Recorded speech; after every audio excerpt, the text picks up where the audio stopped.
So వీసోర్స్ నుండి ఇది almost 19 years నుండి మార్కెట్‌లో ఉంది. Yes ma'am. అండ్ లీడింగ్‌గా ఉంది. ఎన్నో వేల మంది స్టూడెంట్స్‌ని మీరు మాస్టర్స్ గురించి, ఇతర స్టడీస్ గురించి బయటికి పంపించారు.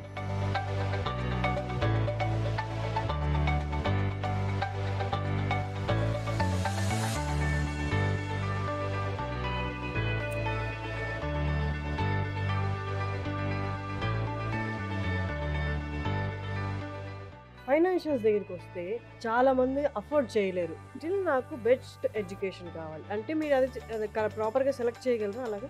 నాకు ఎడ్యుకేషన్ లోన్ రాదు అనుకోని అక్కడికే డ్రాప్ అవుతున్నారు. హ్మ్. కానీ మన వీసోర్స్ సంస్థ తరఫు నుంచి ఏంటంటే మనము డైరెక్ట్‌గా 25 నేషనలైజ్డ్ బ్యాంక్స్ అండ్ ఎన్‌బీఎఫ్‌సిస్ తోటి ఇంక్లూడింగ్ ఫారెన్ బ్యాంక్స్‌తోని కూడా మనం టై అప్ అయినాం. హుహు.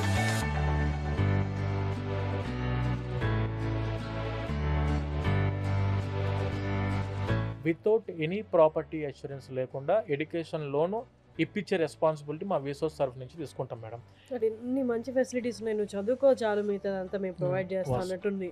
సరే ఇప్పుడు నేను డిగ్రీది ఆప్ట్ చేసుకున్నాను. ఇంజినీరింగ్ కాదు. ఇప్పుడు నేను మాస్టర్స్‌కి ఎలిజిబుల్లా కాదా?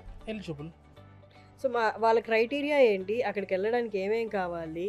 మేడం. ఇప్పుడు డిగ్రీ చదువుకున్న స్టూడెంట్ అయినా ఆర్ ఇట్ మేబీ బీటెక్ చదువుకున్న స్టూడెంట్స్ అయినా కూడా they are having the full of opportunities to study masters in abroad. Normally parents monthly ఎంతమంది పేరెంట్స్ అండ్ స్టూడెంట్స్ మిమ్మల్ని రీచ్ అవుట్ అవుతుంటారండి? మంత్లీ మనకి ఇప్పుడు వచ్చేసి అమీర్పేట్, దిల్సుఖ్ నగర్, జేఎన్టీయూ, ఆంధ్ర, విజయవాడ, తిరుపతి, వైజాగ్ ఇదంతా చూసుకుంటే madam monthly around 1500 to 2000 students and parents they will be reaching out. Okay. Amazing. ఇప్పుడు immediate ఎప్పుడున్నాయండి జాయినింగ్స్? ప్రజెంట్ ఇప్పుడు రన్ అవుతున్న సెషన్ వచ్చేసి సమ్మర్ అండ్ ఫాల్ ఇంటేక్ నడుస్తుంది మేడం. ఓకే. అమేజింగ్. స్కాలర్‌షిప్స్ విషయం సార్? ఏ కంట్రీస్‌లో ఎలా ఉంటాయి? ఎంతవరకు వాళ్ళు ప్రొవైడ్ చేయగలరు? ఇప్పుడు ఫర్ ఎగ్జాంపుల్ ఫాల్ ఇంటేక్ అంటే ఆగస్ట్, సెప్టెంబర్ ఇంటేక్. ఇప్పుడు జనవరిలోనే అప్రోచ్ అయ్యారు లేదంటే ఫిబ్రవరిలో అప్రోచ్ అయిన స్టూడెంట్స్కి ఏంటంటే ఎర్లీ బర్డ్ స్కాలర్షిప్స్ అని చెప్పి ఉంటాయి. యూనివర్సిటీ క్యాంపస్ స్కాలర్షిప్స్ అని చెప్పి ఉంటాయి, మెరిట్ స్కాలర్షిప్స్ అని ఉంటాయి, అకాడమిక్ ఎక్సలెన్స్ స్కాలర్షిప్ అని చెప్పి, తర్వాత ప్రైవేట్ స్కాలర్షిప్స్ కూడా కొన్ని ఉంటాయి. యూనివర్సిటీ ఎర్లీగా అప్రోచ్ అయినప్పుడు ఏంటంటే వీళ్ళకు ప్రాసెస్ కూడా స్మూత్గా అయిపోయింది.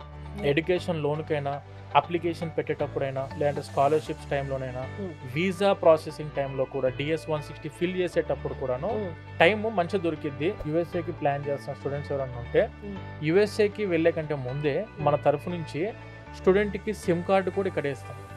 USA SIM card and USA bank account కూడా ఇక్కడ నుంచి ఓపెన్ చేస్తాము. అండ్ క్రెడిట్ కార్డు కూడా మన తరఫు నుంచి ప్రొవైడ్ చేస్తాం స్టూడెంట్స్కి. We are giving the discounts for the EPT exams. మనం ఏంటంటే డైరెక్ట్గా తెలంగాణ అండ్ ఆంధ్ర స్టేట్కి we are the regional partners for Duolingo and TOEFL.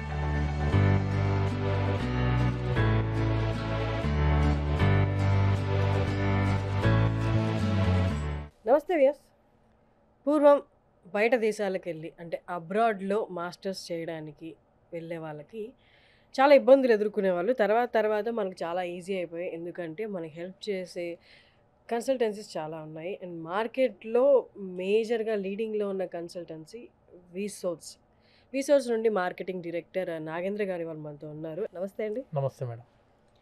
So వీసోర్స్ నుండి ఇది ఆల్మోస్ట్ 19 ఇయర్స్ నుండి మార్కెట్‌లో ఉంది. Yes ma'am. అండ్ లీడింగ్‌గా ఉంది. ఎన్నో వేల మంది స్టూడెంట్స్‌ని మీరు మాస్టర్స్ గురించి, ఇతర స్టడీస్ గురించి బయటికి పంపించారు. రైట్ నౌ ఇండియా నుండి బయటికెళ్ళే స్టూడెంట్స్ మాస్టర్స్ ఆప్ట్ చేసుకొని ఎంత పర్సెంటేజ్ ఉందంటారు? కంపారిటివ్‌లీ అంటే ఇప్పుడు చాలా వరకు వినిపిస్తున్నాయి. మాస్టర్స్‌కెళ్ళినా ఆ తర్వాత జాబ్స్ అనేది కన్ఫర్మ్‌గా ఉంటాయో లేదో. మీ 19 ఇయర్స్ ఎక్స్‌పీరియన్స్ తోటి ఈ ఇయర్ ఎలా ఉంది అసలు బయట స్టూడెంట్స్? ఫస్ట్ థింగ్ మన స్టూడెంట్స్ ఎవరైనా కూడాను మాస్టర్స్కి అబ్రాడ్కి వెళ్ళి చదువుకుందామని చెప్పి అనుకున్నప్పుడు they should concentrate on their studies. ఇప్పుడు మన వాళ్ళు ఏంటంటే చాలామంది యూఎస్ కానీ, యూకే కానీ, కెనడా, ఆస్ట్రేలియా, ఐర్లాండ్, జర్మనీ మీరు ఏ కంట్రీస్కి వెళ్ళినా కూడాను ఆ కంట్రీస్కి వెళ్ళి they are concentrating on part time rather than the studies. ఇప్పుడు చదువుకుంటున్న టైంలో వీళ్ళకి ఏంటంటే గ్రాడ్యుయేట్ అసిస్టెంట్షిప్ అని చెప్పి కూడా ఉంటుంది. యాజ్ అ ప్రొఫెసర్ కింద వర్క్ చేయడానికి కూడాను యూనివర్సిటీస్ ఆపర్చునిటీస్ ఇస్తాయి. లేదంటే వీళ్ళు చదువుకుంటున్న కోర్స్ మీద ఇంటర్న్షిప్ చేసుకోవచ్చు బయట. ఏది it may be in US or it may be in UK, any country. దీనివల్ల ఏంటంటే వాళ్ళు ఇంటర్న్షిప్ అరౌండ్ 2 years చేస్తున్నప్పుడు ఆల్టర్నేట్గా వీళ్ళు చదువుకుంటూ ప్యారలల్గా ఏంటంటే వీళ్ళకి ఎక్స్పీరియన్స్ వస్తుంది, work experience on the same course. ఇప్పుడు మన వాళ్ళు ఏంటంటే చిన్న చిన్న జాబ్స్ చేసుకునే దానికంటే మెజారిటీ వాళ్ళు చదువుకున్న కోర్స్ మీద పార్ట్ టైం జాబ్ చేసుకుంటే వాళ్ళకి after completing of their course work permit టైంలో, అంటే వీళ్ళకు 2 ఇయర్స్ కోర్స్ అయిపోయిన తర్వాత వర్క్ చేసుకునేటప్పుడు బాగా ఆ అయితే ఎక్స్పీరియన్స్ ఉందో, ఇంటర్న్‌షిప్ ఎక్స్పీరియన్స్ ఉందో అది 100% స్టూడెంట్‌కి ఉపయోగపడుతది. సో, అందు గురించి అని చెప్పి మెజారిటీ స్టూడెంట్స్ కరెక్ట్‌గా చదువుకుంటే స్టూడెంట్‌కి ఎక్కడ కూడా ఏ టైంలో కూడా ఇబ్బంది ఉండదు మేడం. ఓకే. సరే ఇప్పుడు నేను డిగ్రీది ఆప్ట్ చేసుకున్నాను. ఇంజినీరింగ్ కాదు. ఇప్పుడు నేను మాస్టర్స్‌కి ఎలిజిబుల్లా కాదా? ఎలిజిబుల్. సో, వాళ్ళ క్రైటీరియా ఏంటి? అక్కడికెళ్ళడానికి ఏమేం కావాలి? మనీ ఎంత అవుతది? ఒక్కసారి దాని డీటెయిల్స్ చెప్తారా? ఓకే. మేడం ఇప్పుడు డిగ్రీ చదువుకున్న స్టూడెంట్ అయినా or it may be BTech చదువుకున్న స్టూడెంట్స్ అయినా కూడా hmm. They are having the full of opportunities to study masters in abroad. Hmm. Opportunities ప్రతి ఒక్క పర్సన్‌కి, ప్రతి ఒక్క స్టూడెంట్‌కి ఉన్నాయి. బీబీఏ చదువుకున్న స్టూడెంట్స్ ఉంటారు. హ్మ్. బీబీఏ చదువుకున్న వాళ్ళు ఏంటంటే MBA in different concentrations like marketing దాంట్లో చేయొచ్చు, ఫినాన్స్ దాంట్లో చేయొచ్చు, అకౌంటింగ్ దాంట్లో చేసుకోవచ్చు బీబీఏ చదువుకున్న స్టూడెంట్స్‌కి. హ్మ్. అలా డిగ్రీ చదువుకున్న వాళ్ళకైనా, బీటెక్ చదువుకున్న స్టూడెంట్స్‌కైనా ఎక్కడ ఏ టైప్ ఆఫ్ ఇబ్బందులు అనేటివి ఉండవు. హ్మ్. బీటెక్ చదువుకున్న వాళ్ళు ఏంటంటే ఇంజినీరింగ్ ప్రోగ్రామ్స్‌కి వెళ్ళొచ్చు. ఇప్పుడు డిగ్రీ చదువుకున్న వాళ్ళు ఎంబీఏకి ఆర్ కంప్యూటర్ రిలేటెడ్ సబ్జెక్ట్స్‌కి వెళ్ళొచ్చు. కానీ బీటెక్ చదువుకున్న వాళ్ళు లైక్ నథింగ్ బట్ ఇప్పుడు కంప్యూటర్ సైన్స్ చదువుకున్న స్టూడెంట్స్ ఉంటారు madam. They can go for cyber security, information technology, లేదంటే ఆర్టిఫిషియల్ ఇంటెలిజెన్స్, మెషిన్ లెర్నింగ్‌కి వెళ్ళొచ్చు. డేటా సైన్స్‌కి వెళ్ళొచ్చు. లేదంటే మన కంప్యూటర్ ఇన్ఫర్మేషన్ సైన్స్‌కి వెళ్ళొచ్చు, సీఐఎస్‌కి. ఇలా వాళ్ళకు ఆపర్చునిటీస్ ఉన్నాయి. వెన్ కమింగ్ టు మెకానికల్ వాళ్ళకి చదువుకోవడానికి, వాళ్ళకొచ్చేసి రోబోటిక్ ఇంజినీరింగ్ ఉంది. మెకానికల్ ఇంజినీరింగ్ ఉంది. అండ్ ఇండస్ట్రియల్ ఇంజినీరింగ్, ఇలా చాలా కోర్సెస్ మెకానికల్ వాళ్ళకు ఉన్నాయి. And when coming to civil వాళ్ళకు project management, civil engineering, industrial engineering. And EC చదువుకున్న వాళ్ళకు ఎంబెడెడ్ సిస్టమ్స్ మీద, వీఎల్ఎస్ఐ ఎంబెడెడ్ ఓహ్! సిస్టమ్స్ మీద వెళ్ళొచ్చు. అండ్ ఎలక్ట్రికల్ ఇంజినీరింగ్ మీద వెళ్ళొచ్చు. అండ్ అగ్రికల్చర్ బీఎస్సీ చదువుకున్న వాళ్ళకు కూడాను crop science, soil science, agriculture economics, agriculture extension economics, ఇలా చాలా కోర్సెస్‌లో మాస్టర్స్ చదువుకోవడానికి ఆపర్చునిటీ బీటెక్ వాళ్ళకి అది అదే విధంగా ఉంది. డిగ్రీ, బీటెక్, దానితో పాటు బీ ఫార్మసీ, అగ్రికల్చర్ ఈ కోర్సెస్ వాళ్ళకి కూడాను మాస్టర్స్ ఏ కంట్రీకి వెళ్ళినా కూడా ఆప్షన్స్ ఉన్నాయి మేడం. సరే ఇప్పుడు మాస్టర్స్ చదువుకోవడం ఒకటే. మాస్టర్స్‌కి వెళ్దాం అనుకోవడం ఓకే. కానీ ఫైనాన్షియల్స్ దగ్గరికొస్తే చాలామంది అఫోర్డ్ చేయలేరు. బట్ కొంతవరకు నా దగ్గర అమౌంట్ ఉంది. ఈ అమౌంట్ తోటి ఏ కంట్రీలో నేను ఎంఎస్ చేయగలను? మాస్టర్స్ చేయగలను. అండ్ నాకు అంత అంటే ఈ అమౌంట్‌తో ఎళ్తున్నాను కాబట్టి బట్ స్టిల్ నాకు బెస్ట్ ఎడ్యుకేషన్ కావాలి. అంటే మీరు అది ప్రాపర్‌గా సెలెక్ట్ చేయగలరా అలాగా? ఒకసారి అలాంటి సినారియోలో రీసోర్స్ నుండి ఎలాంటి సపోర్ట్ ఉంటదో చెప్పరా? ఇప్పుడు బీటెక్ ఆర్ డిగ్రీ కంప్లీట్ అయిన ప్రతి స్టూడెంట్స్ ఏందంటే మాస్టర్స్ చదువుకోవాలని చెప్పి ఇంట్రెస్ట్ ఉండిద్ది మేడం. ప్రతి హ్మ్. స్టూడెంట్‌కి around 60-70% of the students they will plan for masters. But hmm. Problem ఎక్కడొచ్చిద్దంటే ఫైనాన్షియల్స్. యాహ్! వాళ్ళకేంటంటే ఇప్పుడు లెట్ అస్ అస్యూమ్ యూఎస్ఏ ఉంది. హ్మ్. యూఎస్ఏ వచ్చేసి ఇయర్లీ వైస్‌గా మనం చూసుకుంటే 10 lakhs per year university fees అనేటివి స్టార్ట్ అవుతున్నాయి. హ్మ్. వెన్ కమింగ్ టు యూకే వచ్చేసి 2 ఇయర్స్ కోర్స్ కలిపి మనకు 15 లాక్స్‌లోనే క్లోజ్ అయిపోయే విధంగా యూనివర్సిటీస్ ఉన్నాయి. హ్మ్. కానీ ఇవి కూడా మనం బేర్ చేయలేం. వాళ్ళకేంటంటే మనము ఎడ్యుకేషన్ లోన్‌ని తీసుకోవడం జరిగింది. హ్మ్. ఈ ఎడ్యుకేషన్ లోన్ అంటే దేని గురించి అంటే స్టూడెంట్స్‌కి ఇట్ మే బి చాలామంది ఇప్పుడు ఎడ్యుకేషన్ లోన్ అనుకునేసరికి మళ్ళీ ప్రాపర్టీ అష్యూరెన్సెస్ పెట్టాల్సి ఉంటది వీళ్ళకు. అవును. చాలా బ్యాంకుల చుట్టూ తిరగాల్సి ఉంటది. 10 బ్యాంకులు తిరిగినా కూడా లోన్‌లు ఇవ్వరు. మనం అనవసరంగా ఇబ్బందులు పడతామని చెప్పి చాలామంది ఏందంటే ప్లానింగ్ ఉన్నా కూడాను నాకు ఎడ్యుకేషన్ లోన్ రాదు అనుకోని అక్కడికే డ్రాప్ అవుతున్నారు. హ్మ్. కానీ మన రీసోర్స్ సంస్థ తరఫు నుంచి ఏందంటే మనము డైరెక్ట్‌గా 25 నేషనలైజ్డ్ బ్యాంక్స్ అండ్ ఎన్‌బీఎఫ్‌సిస్ తోటి ఇంక్లూడింగ్ ఫారెన్ బ్యాంక్స్‌తోని కూడా మనం టై అప్ అయినాం. హుహు. దీనివల్ల ఏం జరిగిద్దంటే స్టూడెంట్‌కి వీళ్ళకు ప్రాపర్టీ అష్యూరెన్స్ పెట్టాల్సిన అవసరం లేకుండా హ్మ్. మనము ఎడ్యుకేషన్ లోన్ అనేది పూర్తికి పూర్తి చదువు మొత్తానికి, హ్మ్. అంటే education fees it may be 20 lakhs అయితే టోటల్ ఎడ్యుకేషన్ ఫీజ్ 20 లాక్స్ కూడా ఎడ్యుకేషన్ లోన్ వస్తది. దానితో పాటు ఆ కంట్రీకి వెళ్ళిన తర్వాత ఫుడ్ అండ్ అకామిడేషన్ ఖర్చులకు కూడా ఎడ్యుకేషన్ లోన్ వస్తది. ఇంక్లూడింగ్ ట్రావెల్ అసిస్టెంట్‌షిప్ కూడా మన దగ్గర నుంచి అందుబాటులో ఉంటది ఎడ్యుకేషన్ లోన్ ద్వారా. ఓకే. అంటే ఫ్లైట్ టికెట్‌కి కూడా ఎడ్యుకేషన్ లోన్ వస్తది. అండ్ దానితో పాటు it may B personal expenses, student వెళ్ళే ముందు పర్సనల్ ఎక్స్‌పెన్సెస్‌కైనా, వీసా ఖర్చులకైనా, లేదంటే ల్యాప్‌టాప్, బుక్స్ ఇవన్నీ కొనుక్కోవడానికి కూడాను హ్మ్. టోటల్ ఎడ్యుకేషన్ లోను మన వీసోస్ తరఫు నుంచి మనం టై అప్ అయిన బ్యాంక్స్ ఏవైతే ఉంటాయో వితౌట్ ఎనీ ప్రాపర్టీ అష్యూరెన్స్ లేకుండా ఎడ్యుకేషన్ లోను ఇప్పించే రెస్పాన్సిబిలిటీ మా వీసోస్ తరఫు నుంచి తీసుకుంటాం మేడం. ఇట్స్ అమేజింగ్ అసలు చాలా రిలీఫ్ కదా అసలు. వాస్తవం. మామూలుగా ఎడ్యుకేషన్ వరకే ఇస్తారు. తర్వాత టికెట్స్ గానీ, ఖర్చులు గానీ, ఇంకా ఏదైనా వాటికి మేమే టోటల్. పెట్టుకోవాలి అనుకుంటారు.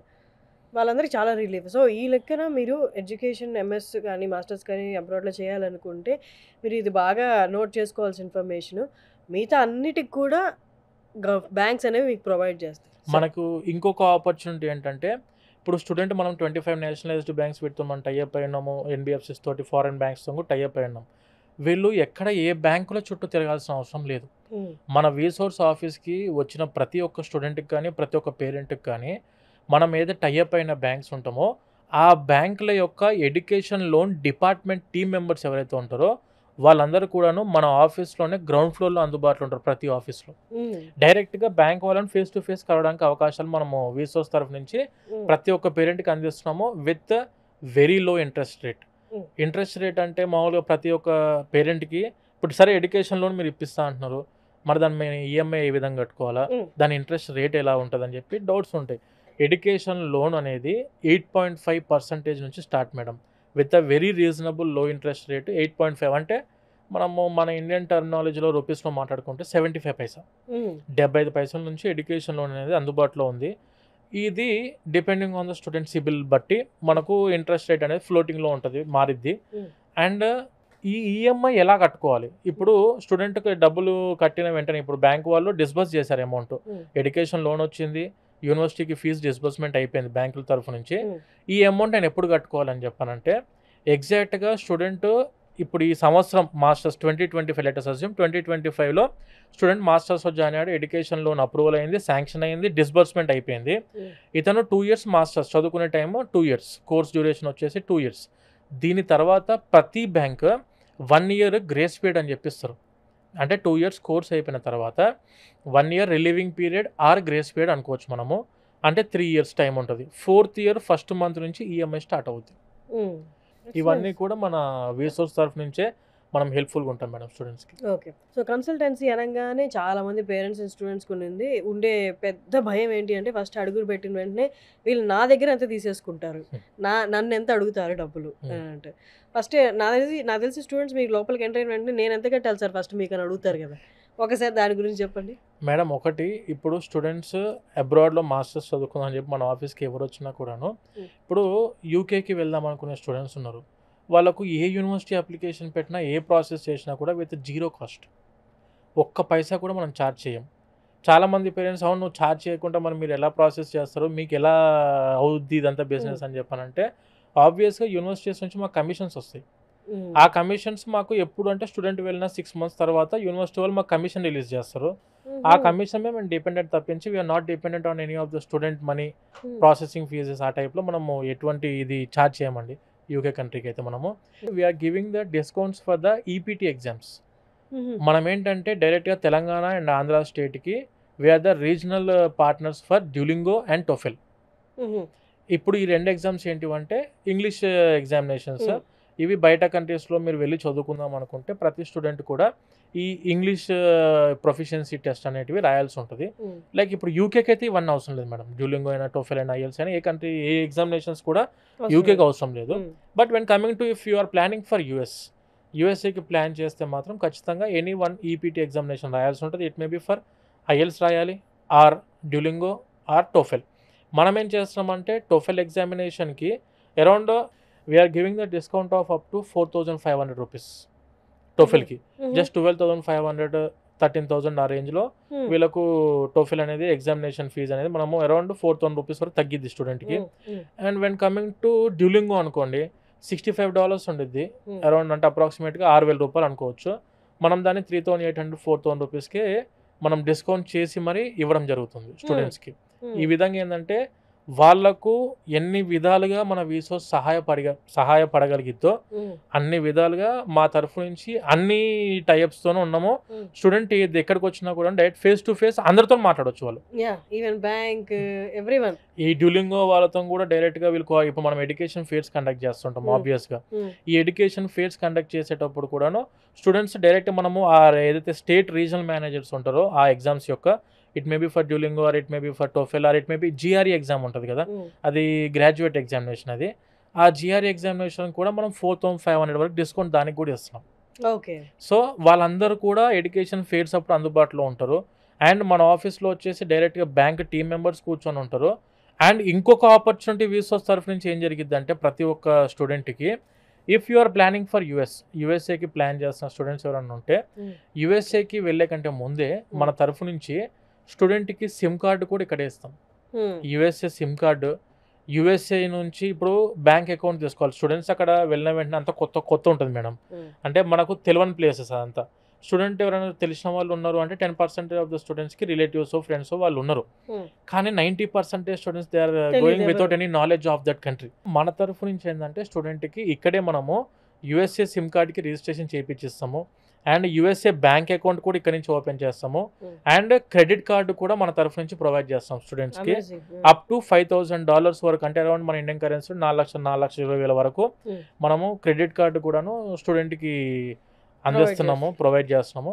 సో ఈ విధంగా ఏంటంటే ఒక్కసారి స్టూడెంట్ మన వీసోర్స్ ఆఫీస్కి విజిట్ అయ్యారంటే ఒకటే ప్లేస్లో వన్ స్టాప్ సొల్యూషన్ అని చెప్పి అనుకొని వచ్చారంటే ప్రతి ఒక్కటి A to Z ప్రాసెస్ మన ఆఫీస్లోనే కంప్లీట్ అవుతుంది మేడం. అమేజింగ్. అసలు నేను చదువుకునే టైంలో, నేను బీటెక్ చేసే టైంలో ఇన్ని ఫెసిలిటీస్ లేవు అసలు. అసలు ఏది కావాలన్నా తడుకునే వాళ్ళని ఎవరో ఒకరు హెల్ప్ కావాల్సి వచ్చేది. ఇప్పుడు ఇన్ని మంచి ఫెసిలిటీస్ ఉన్నాయి, నువ్వు చదువుకో చాలు, మిగతాదంతా మేము ప్రొవైడ్ చేస్తాం అన్నట్టుంది బ్యాంకులు అన్నీ కూడా. సో మీరందరూ దీన్ని బెస్ట్గా యూస్ చేసుకోవాలి. అంటే ఇన్ఫర్మేషన్ తెలియక చాలామంది అసలు ఇలా ఇంత ప్రొవైడ్ చేస్తాయి బ్యాంకులు, వీసోర్స్ అనేది ఒకటి ఉంది మనల్ని గైడ్ చేయడానికి అని తెలియక చాలామంది మాస్టర్స్కి ఏం వెళ్తామని అది మనకు అందనిది అనుకొని ఆగిపోతున్నారు. మీరు చెప్పారు, నాగేంద్ర గారు చెప్పారు, అండ్ వాళ్ళు చాలా ఫ్రెండ్లీగా ఉన్నారు, స్టూడెంట్ ఫ్రెండ్లీగా ఉన్నారు. మీరు ఫస్ట్ రండి, మేము మీకు గైడ్ చేస్తామని చెప్తున్నారు కాబట్టి బెస్ట్ ఆపర్చునిటీ జనాలు యూస్ చేసుకుంటే, స్టూడెంట్స్ యూస్ చేసుకుంటే. నార్మల్లీ పేరెంట్స్ మంత్లీ ఎంతమంది పేరెంట్స్ అండ్ స్టూడెంట్స్ మిమ్మల్ని రీచ్ అవుట్ అవుతుంటారండి? మంత్లీ మనకి ఇప్పుడు వచ్చేసి అమీర్పేట్, దిల్సుఖ్ నగర్, JNTU, ఆంధ్ర, విజయవాడ, తిరుపతి, వైజాగ్ ఇదంతా చూసుకుంటే madam monthly around 1,500 to 2,000 students and parents they will be reaching out. Okay, amazing. ఇప్పుడు ఇమీడియట్ ఎప్పుడు ఉన్నాయండి జాయినింగ్స్? అది ఇప్పుడు మామూలుగా ఏంటంటే మన దగ్గర ఇండియాలో చూసుకుంటే 1 ఇంటేక్ ఉండిద్ది మేడం. మనం జూన్లో జూలైలో ఎగ్జామ్స్ అయిపోయాక జాయిన్ అవ్వడానికి ఉండిద్ది. వెన్ కమింగ్ టు మాస్టర్స్ అబ్రాడ్లో చూసుకుంటే 3 ఇంటేక్స్ ఉంటాయి. 3 ఇంటేక్స్లో ఫస్ట్ వచ్చేసి ఏంటంటే మనం ఇయర్ వైజ్గా చూసుకుంటే ఫస్ట్ వచ్చేసి స్ప్రింగ్ ఇంటేక్, జనవరి ఇంటేక్ని మనం స్ప్రింగ్ ఇంటేక్ అంటాం. అండ్ ఏప్రిల్ మే ఇంటేక్ని వచ్చేసి సమ్మర్ ఇంటేక్ అంటాం. And when coming to August సెప్టెంబర్ని వచ్చేసి ఏంటంటే ఫాల్ ఇంటేక్. ఇలా 3 టైప్స్ ఆఫ్ ఇంటేక్స్ ఉన్నాయి. ప్రజెంట్ ఇప్పుడు రన్ అవుతున్న సెషన్ వచ్చేసి సమ్మర్ అండ్ ఫాల్ ఇంటేక్ నడుస్తుంది మేడం. Okay, amazing. స్కాలర్షిప్స్ విషయం సార్, ఏ కంట్రీస్లో ఎలా ఉంటాయి, ఎంతవరకు వాళ్ళు ప్రొవైడ్ చేయగలరు? మేడం ఇప్పుడు స్కాలర్షిప్స్ కంటే ముందు ప్రతి ఒక్క స్టూడెంట్ ఏంటంటే వాళ్ళు ఫాల్ ఇంటేక్, ఇందాక మనం డిస్కస్ చేసినట్టు ఇంటేక్స్లో చూసుకుంటే ఫాల్ ఇంటేక్కి వెళ్దాం అనుకున్న student they need to approach 6 to 8 months before. ఇప్పుడు స్టూడెంట్ బీటెక్ ఫైనల్ ఇయర్ చదువుకుంటున్న స్టూడెంట్స్ ఉన్నారు, 4 కంప్లీట్ అవ్వలేదు ఇంకా వీళ్ళది. They can also apply for the USA visa also, okay, A intake అయినా కూడా. సో అప్పుడు మనం అప్లికేషన్స్ పెట్టుకున్నప్పుడు ఎర్లీ అప్రోచ్ అయితే మా దగ్గరికి స్టూడెంట్ ప్రొఫైల్ కూడా పర్ఫెక్ట్గా ఎవాల్యుయేట్ చేసుకొని అతనికి ఏ యూనివర్సిటీ రిక్వైర్మెంట్స్తో అతను మ్యాచ్ అవుతున్నారు, వాళ్ళ స్పెసిఫికేషన్ యూనివర్సిటీస్ చెక్ చేస్తాము. దానితో పాటు అతని ప్రొఫైల్ మ్యాచ్ అవుతున్న యూనివర్సిటీస్ని కూడా వెరిఫై చేసి వాళ్ళకి అరౌండ్ ఒక 20 to 25 యూనివర్సిటీస్ మనం షార్ట్ లిస్ట్ చేసి ఇస్తాం. ఈ షార్ట్ లిస్ట్ చేసిన తర్వాత ఇప్పుడు ఫర్ ఎగ్జాంపుల్ ఫాల్ ఇంటేక్ అంటే ఆగస్ట్ సెప్టెంబర్ ఇంటేక్, ఇప్పుడు జనవరిలోనే అప్రోచ్ అయ్యారు లేదంటే ఫిబ్రవరిలో అప్రోచ్ అయిన స్టూడెంట్స్కి ఏంటంటే ఎర్లీ బర్డ్ స్కాలర్షిప్స్ అని చెప్పి ఉంటాయి. ఈ ఎర్లీ బర్డ్ స్కాలర్షిప్స్కి అప్లికేషన్ పెడితే యూఎస్ఏకి అప్ టు 10 lakhs వరకు స్కాలర్షిప్ అందిద్ది. వెన్ కమింగ్ టు యూకే యూనివర్సిటీస్కి అయితే అప్ టు 6 lakhs వరకు స్కాలర్షిప్ ఉంటుంది. ఇది కాకుండా ఎర్లీ బర్డ్ స్కాలర్షిప్స్కి పెట్టుకుంటే మనము డైరెక్ట్గా ఒక 6 to 7 lakhs వరకు స్కాలర్షిప్ కూడా చూడొచ్చు. యూనివర్సిటీ క్యాంపస్ స్కాలర్షిప్స్ అని చెప్పి ఉంటాయి, మెరిట్ స్కాలర్షిప్స్ అని ఉంటాయి, అకాడమిక్ ఎక్సలెన్స్ స్కాలర్షిప్ అని చెప్పి, తర్వాత ప్రైవేట్ స్కాలర్షిప్స్ కూడా కొన్ని ఉంటాయి. యూనివర్సిటీ వాళ్ళు సజెస్ట్ చేస్తారు వాటిని వెళ్ళిన తర్వాత. కానీ ఎర్లీ బర్డ్ స్కాలర్షిప్ అనేది చాలా ఇంపార్టెంట్ ప్రతి స్టూడెంట్కి. వీళ్ళకు బడ్జెట్ అలొకేషన్ చేస్తుంటుంది యూనివర్సిటీ వాళ్ళ ముందే. ఒక 15% ఆఫ్ ద స్టూడెంట్స్కి నేను ఇంత స్కాలర్షిప్ ఇవ్వాలి, ఒక 30% స్టూడెంట్స్కి ఇంత స్కాలర్షిప్. అంటే ఇప్పుడు అప్రోచ్ అయిన వాడికి కనీసం మనం ఏంటంటే మన తరఫు నుంచి అప్ టు 10 lakhs వరకు స్కాలర్షిప్ అనేది అప్లికేషన్ పెట్టుంచుతాము. మాకు వచ్చే కమిషన్లో ఎటువంటి డిఫరెన్స్ అనేది రాదు. అయినా ఓకే, మన తరఫు నుంచి మాక్సిమం ఎన్ని టైప్ ఆఫ్ స్కాలర్షిప్స్కి అప్లై చేయగలుగుతామో వాటన్నిటికి కూడా స్టూడెంట్కి స్కాలర్షిప్స్కి అప్లై చేసే ఇస్తాము. అండ్ ఎర్లీగా అప్రోచ్ అయినప్పుడు ఏంటంటే వీళ్ళకు ప్రాసెస్ కూడా స్మూత్గా అయిపోయింది. ఎడ్యుకేషన్ లోన్కైనా, అప్లికేషన్ పెట్టేటప్పుడైనా, లేదంటే స్కాలర్షిప్స్ టైంలోనైనా, వీసా ప్రాసెసింగ్ టైంలో కూడా, DS-160 ఫిల్ చేసేటప్పుడు కూడాను టైం మంచిగా దొరికిద్ది. అప్పుడు మనం ఏంటంటే స్టూడెంట్ ప్రొఫైల్ని కరెక్ట్గా ఎవాల్యుయేట్ చేసి ఎలివేట్ చేస్తాం సబ్జెక్ట్ని. అంటే స్టూడెంట్ లైఫ్ ఎలాంటిది, ఇతను ఈ కోర్స్కి ఎందుకు వెళ్దాం అనుకుంటున్నాడు, ఈ యూనివర్సిటీకి ఎందుకు వెళ్దాం అనుకుంటున్నాడు, ఈ కంట్రీకి ఎందుకు ఇతను చదువుకుందాం అనుకుంటున్నాడు అని చెప్పి మనం కరెక్ట్గా స్టడీ చేసి DS 160 అనే ఫామ్ ఉంటుంది. అంటే యూఎస్ఏకి అయితే DS 160 అనే ఫామ్ ఫిల్లింగ్ ఉంటుంది. ఆ DS 160లో కరెక్ట్గా ప్రాపర్ ఇన్ఫర్మేషన్ని మనం ఇస్తే ఏంటంటే ఆ కాన్సులేట్లో ఉన్న ఇంటర్వ్యూ బేస్ కదా మేడం యూఎస్ఏ అనేది. ఆ కాన్సులర్ ఏంటంటే డైరెక్ట్గా వీళ్ళని క్వశ్చన్ అడిగేటప్పుడు అందులో ఇచ్చిన సబ్జెక్ట్ డిస్క్రిప్షన్లో ఉన్న సబ్జెక్ట్ని మెయిన్గా కాన్సన్ట్రేట్ చేసి వాళ్ళని క్వశ్చన్స్ అడుగుతారు. ఆ టైంలో మనం దానితో పాటు మాక్ ఇంటర్వ్యూస్ కూడా ప్రిపేర్ చేస్తాం కదా స్టూడెంట్స్. ఆఫీస్లోనే మనకు ఇంటర్నేషనల్ స్టాఫ్ ఉన్నారు, దాంతోపాటు మన ఎక్స్పర్ట్ టీమ్ మెంబర్స్ ఉన్నారు. వీళ్ళందరూ ఏంటంటే ఇంటర్వ్యూస్కి స్టూడెంట్స్కి బాగా మాక్ ఇంటర్వ్యూస్ తీసుకుంటే కాన్ఫిడెన్స్ బిల్డ్ అవుతుంది. దీనివల్ల ఏంటంటే వీసా సక్సెస్ రేట్ ఇప్పటికి కూడా మా వీసోస్ తరఫు నుంచి 70% వీసా సక్సెస్ రేట్ నడుస్తుంది అట్ ప్రెసెంట్ కూడా. అంటే మనము స్టూడెంట్స్కి ఎన్ని విధాలుగా అవకాశాలు మన తరఫు నుంచి ఉండిద్దో అన్ని విధాలుగా ప్రతి ఒక్క పాయింట్ ఆఫ్ వ్యూలో మా ఎక్స్పర్ట్ పర్సన్ వాళ్ళకి హెల్ప్ చేస్తారు. అండ్ మన దగ్గర కూడా counsellors up to 5 years experience counsellors ఉన్నారు. మీరు ఇంతకు ముందు చూసారు కదా, expert 5 years above expert counsellors అయినా బ్యాక్ ఎండ్ టీమ్ పర్సన్స్ అయితే యూఎస్ఏకి మినిమం 500 DS 160 నింపిన expert back end team persons మనకు అందుబాటులో ఉన్నారు. స్టూడెంట్ ఒక్కసారి వచ్చారంటే మేము చెప్పేదాన్ని బట్టి వాళ్ళకు క్లారిటీ వస్తూ ఉంటుంది. ప్రతి యూనివర్సిటీ మీద గ్రిప్ ఉంటుంది, ప్రతి కంట్రీ మీద గ్రిప్ ఉంటుంది. అతను చేసే ఇప్పుడు నా డ్రీమ్ డెస్టినేషన్ ఈ యూఎస్ఏ అనుకుంటున్నా, టాప్ యూనివర్సిటీ అనుకుంటున్నా అంటే మీరు యాజ్ ఎర్లీ యాజ్ పాసిబుల్ మన ఆఫీసెస్ని అప్రోచ్ అవుతే పాయింట్ టు పాయింట్ ఎక్స్ప్లెయిన్ చేసి దాని మీద మీరు మళ్ళొకసారి మీరు కూడా వెరిఫై చేసుకోవాలి. స్టూడెంట్స్ కూడా ఇది ఎంతవరకు మనకు సూటబుల్గా ఉన్న స్టేట్, ఎంతవరకు మనకి యూనివర్సిటీ మ్యాచ్ అవుద్ది అని చెప్పి మీరు కూడా చెక్ చేసుకొని అందులో మీరు యూనివర్సిటీస్ చూస్ చేసుకుంటే వాటికి అప్లికేషన్ పెడతాము. టిల్ వీసా వరకు మన ప్రాసెసింగ్ ఉండిద్ది. ఆఫ్టర్ మీకు వీసా వచ్చిన తర్వాత కూడా అకామిడేషన్ సర్వీసెస్ మనం ప్రొవైడ్ చేస్తాము. యూఎస్ఏ కానీ యూకే కానీ మీరు ఏ కంట్రీకి వెళ్ళి చదువుకుందామన్నా అకామిడేషన్ సర్వీసెస్ మన వీసోస్ తరఫు నుంచి ఉంది. దానితో పాటు ఫ్లైట్ టికెట్ కూడా వెరీ రీజనబుల్ రేట్లో ఆన్లైన్ కంటే తక్కువగా మన ఆఫీస్లో ఫ్లైట్ టికెట్ సర్వీసింగ్ కూడా ఉంది. ఎయిర్లైన్స్ సర్వీసెస్ కూడా మనం చేస్తాం మేడం. సో స్టూడెంట్ ఒక్కసారి ఆఫీస్కి విజిట్ అయితే one stop solution A to Z process అంతా కూడా వీసోస్ తరఫు నుంచి చేస్తాం. అండ్ ఫ్లైట్, ఇంకోటి సిమ్ కార్డు, క్రెడిట్ కార్డు, అక్కడికి వెళ్ళాక అకామిడేషన్ అయినా everything included, total processing A to Z madam. Application దగ్గర నుంచి వీసా వరకు, వీసా అయిపోయినాక ఫ్లైట్ టికెట్ అయిపోయినాక అకామిడేషన్ టోటల్ మనమే చూసుకుంటాము. స్టూడెంట్ ఎవరైనా తెలిసిన వాళ్ళు ఉంటే వాళ్ళ త్రూ వెళ్ళొచ్చు, అది that is a different topic. మనం తెలియకుండా చాలా మంది 90% స్టూడెంట్స్ ఉన్నారు కాబట్టి వాళ్ళ వరకు అయితే వీసోర్స్ మేము అప్లికేషన్ పెట్టేటప్పుడే మా బ్రదర్ సిస్టర్స్కి అప్లికేషన్ పెట్టేటప్పుడు మా ఆలోచన ఏ విధంగా ఉంటుంది, మేము ఏ విధంగా ఆలోచన చేస్తామో ఆ టైప్ ఆఫ్ ఆలోచన చేసిన తర్వాతనే మేము అప్లికేషన్స్ చేస్తాము. మనం అన్ని విధాలు చెక్ చేసుకొని మంచి యూనివర్సిటీస్, టాప్ ర్యాంక్డ్ యూనివర్సిటీస్ మనం ప్రొవైడ్ చేస్తాము. ఇప్పుడు ప్రెసెంట్ ఫాల్ ఇంటేక్ అప్లికేషన్స్ నడుస్తున్నాయి కాబట్టి ఈ జనవరి ఫిబ్రవరిలో అప్రోచ్ అయిన స్టూడెంట్స్కి ఏంటంటే early bird scholarships, merit scholarships, university స్కాలర్షిప్స్కి అప్లై చేస్తాము. ఎడ్యుకేషన్ లోన్ కూడా స్మూత్గా ప్రాసెస్ కంప్లీట్ చేసేస్తాం కాబట్టి it ultimately student will be benefited madam. ఒక్కటే వాళ్ళు చేయాల్సింది ఏంటంటే 4-2లో ఉన్న బ్యాచ్ కోర్స్ కంప్లీషన్ సర్టిఫికేట్ అని చెప్పి ఉంటుంది, అది ఇచ్చేస్తారు. ఇది కాలేజ్ వాళ్ళే ఇస్తారు. కోర్స్ కంప్లీషన్ సర్టిఫికేట్, ఒక 3 letter of recommendations, passport application పెట్టుకోకపోతే పాస్పోర్ట్ అప్లై చేసుకోండి. ఎలాగో మనం వెళ్దామని చెప్పి అనుకుంటున్నాం మాస్టర్స్ అబ్రాడ్కి, టైం వేస్ట్ చేయకుండా ఇప్పటి నుంచే ప్రాసెస్ చేసుకుంటా ఉంటే మీకు మినిమమ్ ఒక 2 to 3 lakhs వరకు డిఫరెన్స్ నార్మల్ డేస్కి ఇప్పటికి 100% కనిపిస్తుంది, సేవ్ చేసుకోవచ్చు. So better approach hour వీసోర్స్ offices. మీరు వచ్చి కలిసారనుకోండి, మన ఆఫీసెస్ వచ్చేసి దిల్సుఖ్ నగర్, కూకట్పల్లి, అమీర్పేట్. ఇక్కడ మన హైదరాబాద్లో వచ్చేసి Dilsukhnagar, JNTU, Kukatpally, Ameerpet offices madam. When coming to Andhra వచ్చేసి Vijayawada, Tirupati and Vizag. Okay. So అక్కడ వాళ్ళు, ఆ ఊర్లలో వాళ్ళు అక్కడైనా అప్రోచ్ అవ్వచ్చు. లేకపోతే హైదరాబాద్లో ఉన్న వాళ్ళైతే మీకు major places Kukatpally, Ameerpet and దిల్సుఖ్ నగరే. ఈ 3 మేజర్ ప్లేసెస్లో వీళ్ళ బ్రాంచెస్ అయితే ఉన్నారు. మీరు ఈజీ అప్రోచబుల్, ఈజీ యాక్సెస్ కూడా, మెయిన్ రోడ్కి దగ్గరలోనే ఉంటాయి 3 బ్రాంచెస్ కూడా. సో మీరు ఈజీగా యాక్సెస్ చేసుకోవచ్చు. One important thing and one interesting thing ఇంకోటి ఏంటి అంటే వీళ్ళ అన్ని ఆఫీసెస్ చాలా బాగుంటాయి, చాలా ప్రశాంతంగా ఉంటాయి. నేను ఆల్మోస్ట్ ఒక 2-3 ఆఫీసెస్కి వెళ్ళాను. ఆ ఆఫీసెస్ చూడండి, ఫస్ట్ వెళ్ళి యూ ఫీల్ హోమ్లీ అనమాట. మీకు ఎలాంటి ఇన్ఫర్మేషన్ కావాలన్నా ఏమో ఇది అడిగితే ఏమన్నా అనుకుంటారేమో అని చాలామంది స్టూడెంట్స్ మొహమాట పడుతున్నారు. అలాంటిది ఏం ఫీల్ అవ్వక్కర్లేదు. మీరు కింద స్క్రోల్ అవుతున్న నెంబర్కి కాల్ చేసి ఎంత చిన్న డౌట్ అయినా మీరు అడగచ్చు. వాళ్ళు రెడీగా ఉన్నారు. ప్రతి బ్రాంచ్లో 200+ ఎంప్లాయీస్ ఉన్నారు. ప్రతి చిన్న డౌట్ కూడా వాళ్ళు క్లారిఫై చేస్తారు. మీరు అస్సలు మొహమాట పడాల్సిన అవసరం లేదు. Thank you so much sir. Thank you so much madam.